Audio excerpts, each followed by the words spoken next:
عیسیٰ حتان ایک زانیہ عورت سے ملے اور اسے فرمایا آج رات میں تیرے پاس آؤں گا۔ وہ یہ سن کر نہایت خوش ہوئی اور اپنا بناؤ سنگھار کیا۔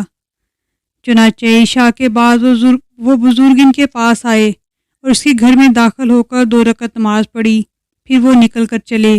اس فاحشہ نے کہا میں دیکھتی ہوں کہ آپ یہاں سے باہر چلے جا رہے ہیں۔ اس کے جواب میں شیخ نے اس سے فرمایا اللہ کے فضل و کرم سے میرا مقصود حاصل ہو گیا۔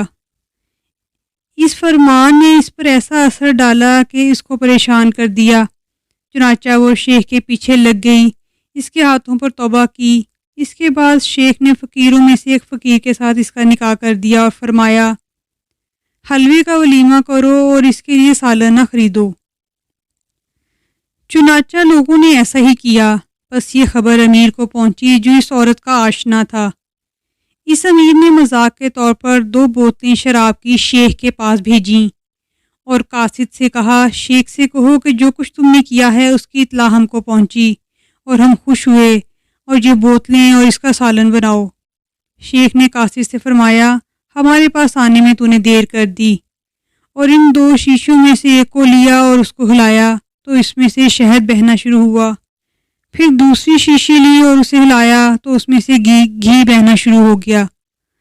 قاصد سے فرمایا بیٹھو اور ہمارے ساتھ کھاؤ۔ چنانچہ وہ بیٹھا اور ایسا سالن کھایا کہ اس نے ایسا سالن کبھی نہیں دیکھا تھا۔ پھر واپس ہو کر امیر کو اس کی خبر دی۔ اس کے بعد وہ امیر حاضر ہوا تاکہ اس کی صحت کو دیکھے۔ جب اس نے اس میں سے کھایا تو تعجب ہوا۔ اس نے شیخ سے معذرت کی اور ان کے ہاتھوں پر توبہ کی۔ شیخ کی برکت سے اس کی توبہ بھی قبول ہو گئی۔